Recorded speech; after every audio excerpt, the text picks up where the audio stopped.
उसकी हाउस निंदा करती है, यह मैं जरूर कहना चाहूंगा। विपक्ष जिस तरीके से लगातार हंगामा कर रहा है उस पर यह जवाब दिया गया। और इसी बीच हमारे साथ में हमारे सहयोगी ऋषि कुमार इस वक्त जुड़ रहे हैं, सीधा उनका रुख करेंगे। ऋषि, आज का दिन अगर हम देखें तो बजट सत्र के पहले चरण का आज आखिरी दिन है, आज अंतिम दिन है, और ऐसे में आज का दिन जो है काफी हंगामेदार सुबह से नजर आया। लोकसभा की कार्रवाई जो है मात्र कुछ मिनट के लिए चली, वहीं राज्यसभा की अगर हम बात करें तो लगातार हंगामेदार तस्वीर वहां से सामने आती रही।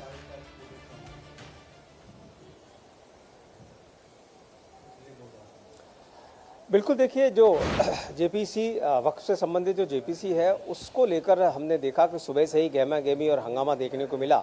लोकसभा में तो ये इतना ज़्यादा था कि लोकसभा की कार्यवाही 2 बजे तक के लिए स्थगित करनी पड़ी। अब सदन एक बार फिर से शुरू हुआ है 2 बजे। इसके अलावा अगर हम राज्यसभा की बात करें तो राज्यसभा में सभापति ने पुरजोर कोशिश की कि सदन की कार्यवाही को आगे बढ़ाया जाए और काफ़ी हद तक उन्हें सफलता भी मिली। हालांकि एक बार सदन संख्या 24 पर मेरे नाम के सम्मुख यथा सूचीबद्ध वक्फ संशोधन विधेयक 2024 संबंधी संयुक्त समिति के प्रतिवेदन के हिंदी तथा अंग्रेजी संस्करण सभा पटल पर रखता हूँ। भारत माता की जय। भारत माता की जय। माननीय सदस्यगणों, प्लीज आप सीट पे बैठेंगे। माननीय आप सीट पे बैठेंगे। माननीय गृह मंत्री जी कुछ कहना चाहते हैं, आप बैठेंगे सीट पे बैठे आप। माननीय आपका विषय जो विषय तय हुआ है वो बता रहे हैं गृह मंत्री जी। माननीय अध्यक्ष जी, विपक्ष के कुछ सदस्यों ने आपत्ति जताई है कि इनके जो विमत है, डिस्प्यूट्स है, इनको पूरी तरह से नहीं रखा गया है। मैं मेरी पार्टी की ओर से आपको विनती करना चाहता हूं कि विपक्ष के जो डिस्प्यूट्स हैं एक सिर कर आप संसदीय कार्यप्रणालिका के उपयुक्त रूप में जो जोड़ना है वो जोड़े। इसमें मेरी पार्टी को कोई आपत्ति नहीं। ये विषय आप जो मेरे से वक्फ बोर्ड के माननीय सदस्य मिले थे और वक्फ बोर्ड के माननीय सदस्यों ने जिन जिन विषयों को उनके साथ चर्चा के बाद हुआ है उनको मैंने एनेक्सर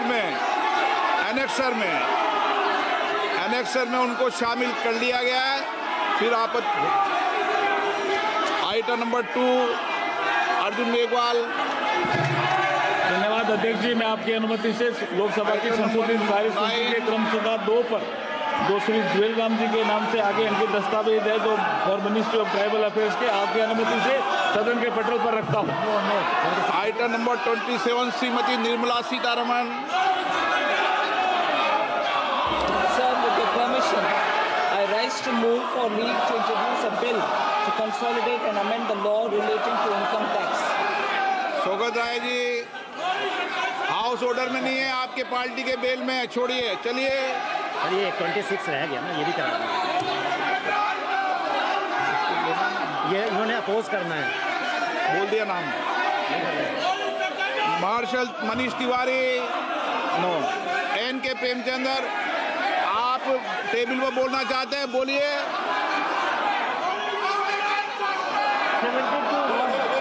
हाँ बोलिए। वो आपकी पार्टी के बोल रहे हैं और आप सदन में हंगामा कर रहे हो। आपकी पार्टी के लोग बोल रहे हैं, आप सदन में हंगामा कर रहे हो।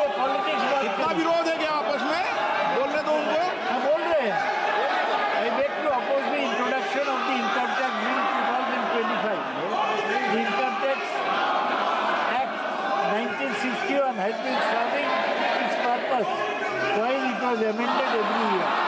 The amendments were the result of government decision, and any new bill would have to suffer the same fate as the government introduced the amendments every year. So no new bill needs to be introduced because the present one has a complex language. The logic that because of complex language there will be increasing cost of compliance could not hold. The basic structure of the income tax remains the same because of its very nature, and no purpose would be served by introducing a new income tax bill to help tax administration and practitioners. Sir, the new law has 622 pages, 526 sections, 23 chapters, and 16 schedules. Is this Manish Tiwari ji, a simple law? The old law had 298 sections NK and Premchand 145 schedules. So there is no simplification. I Okay. oppose the introduction of that. माननीय मंत्री महोदय motion लाएं। Sir, I introduce the bill. अब motion भी लाएं। Sir,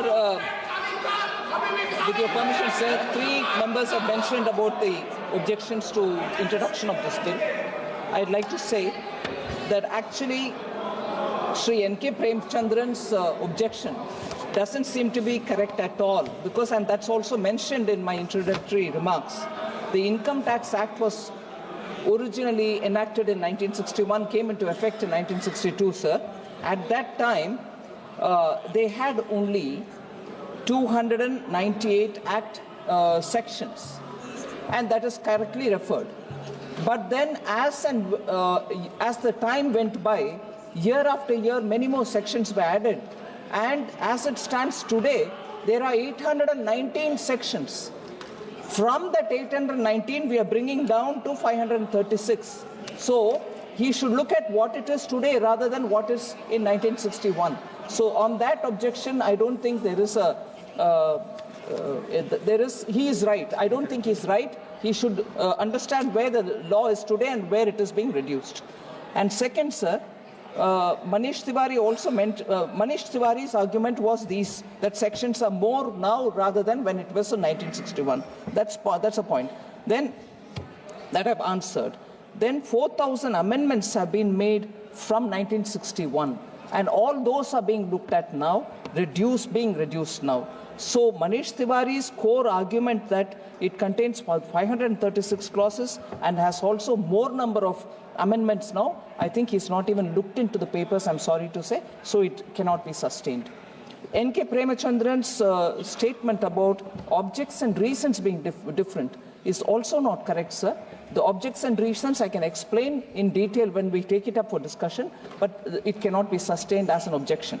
Thirdly, Professor Saugata Roy's comment that, again, the philosophy and also the number of words and so on, he's looking at thinking that it is only a mere mechanical change. They are not mechanical change. Substantial changes are being made. Number of words have come down by half. Where there was 5.5 lakh words, now it's come down by half. Sections have come down. Chapters have come down. It's in plain, simple English and plain, simple Hindi. And therefore, these are not sustainable objectives.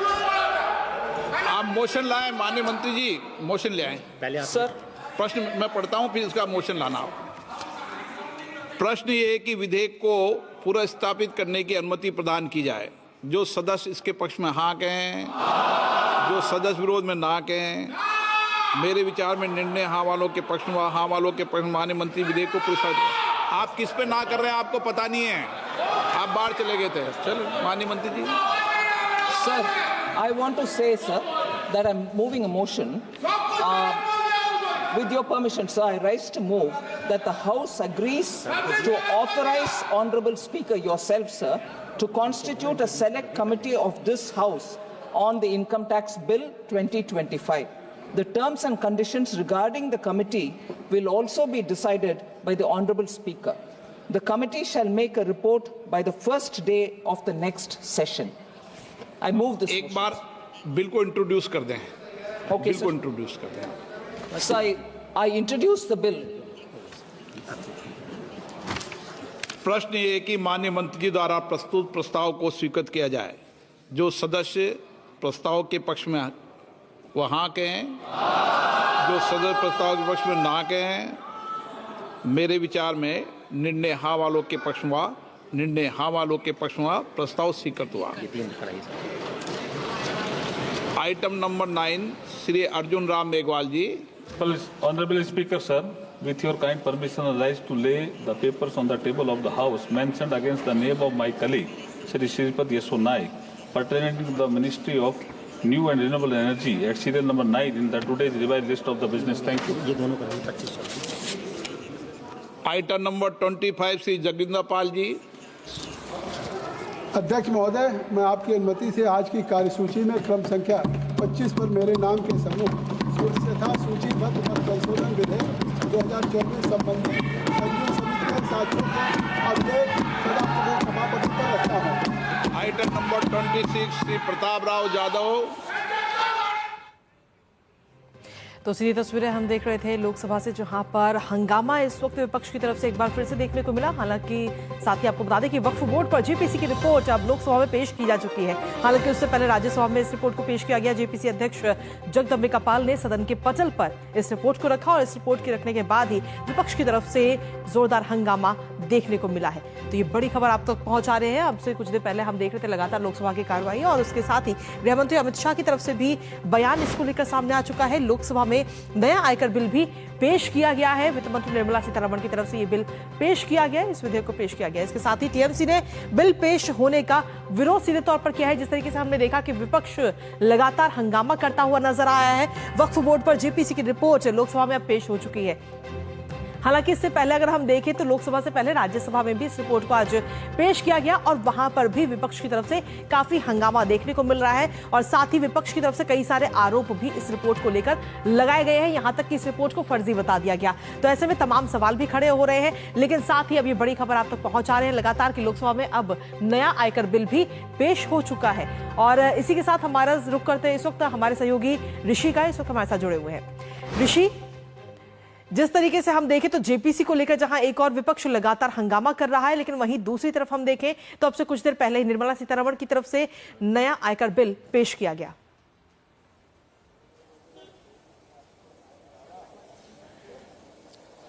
बिल्कुल, देखिए, आयकर को लेकर एक ऐतिहासिक कदम है जिसमें कि सरकार ने आयकर के नए कानून का प्रस्ताव सदन में रखा और इसके लिए जो विधेयक है उसको इंट्रोड्यूस किया गया। साथ ही साथ वित्त मंत्री ने इस विधेयक से संबंधित सेलेक्ट कमेटी को भेजे जाने की भी बात कही, और उन्होंने कहा कि नियमों का और कमेटी का जो गठन है वो लोकसभा अध्यक्ष इस मामले में तय कर लें। यानी कि सरकार चाहती है कि इस पर एक स्क्रूटनी हो, जो बिल बने उस पर सत्ता पक्ष और विपक्ष के जो लोग हैं उसमें सदन में बिल पास करने से पहले एक आम सहमति बनाए, और इसके जो तमाम क्लॉजेज हैं उनको लेकर जो भी मिसअंडरस्टैंडिंग जो अभी इंट्रोड्यूस करते समय विपक्ष ने दिखाई है, जो कि वित्त मंत्री ने साफ कहा कि आपके जितने भी आपत्तियां हैं वो सही आपत्तियां नहीं हैं, और इसी वजह से उन्होंने कहा कि इन आपत्तियों को आप बाद में रख सकते हैं जब इस बिल पर भी चर्चा होगी। तो मुझे लगता है कि इस बिल को लेकर अब रास्ता साफ हो चुका है। सेलेक्ट कमेटी के बाद ये बिल एक बार फिर से जब सदन में लाया जाएगा तो इसको पारित कराने में सरकार को ज्यादा सहूलियत होगी। दूसरा जो महत्वपूर्ण बात है जिसमें कि जेपीसी का जो मसला था वक्फ को लेकर, वो अब लोकसभा में भी कमेटी की रिपोर्ट आ चुकी है, और इस रिपोर्ट में जो आरोप विपक्ष लगा रहा था कि इसमें उनके जो डिसेंट नोट्स हैं, जो उनकी आपत्तियां हैं, उसको दर्ज नहीं किया गया।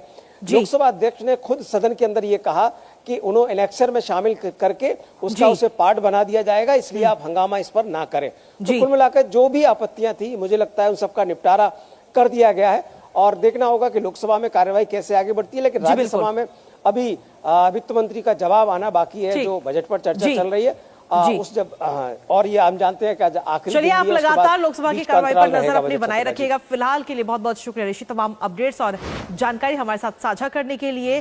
तो न्यूज पंच में लगातार हम बात कर रहे हैं संसद के सत्र को लेकर, और न्यूज पंच में आगे बढ़ते हुए रुक करते हैं एक और बड़ी खबर का। उत्तर प्रदेश से ये बड़ी खबर मिली है जहां पर मुख्यमंत्री योगी आदित्यनाथ का एक डीप फेक वीडियो इस वक्त सामने आया है। सोशल मीडिया पर इस वीडियो को शेयर किया गया, deep fake video social media पर पोस्ट किया गया है, और उसके बाद में अब इस पर कार्रवाई भी की गई है। डीप फेक वीडियो पोस्ट करने पर एफआईआर दर्ज की गई।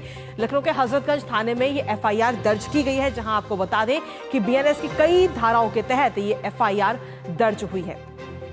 कुल मिलाकर मुख्यमंत्री योगी आदित्यनाथ का ये डीप फेक वीडियो है। कई सोशल मीडिया अकाउंट्स की तरफ से ये वीडियो जारी किया गया, पोस्ट किया गया। बीएनएस की कई धाराओं में पूरा मामला दर्ज किया गया। आईटी एक्ट 66 के तहत भी एफआईआर दर्ज की गई है इस पूरे मामले को लेकर के।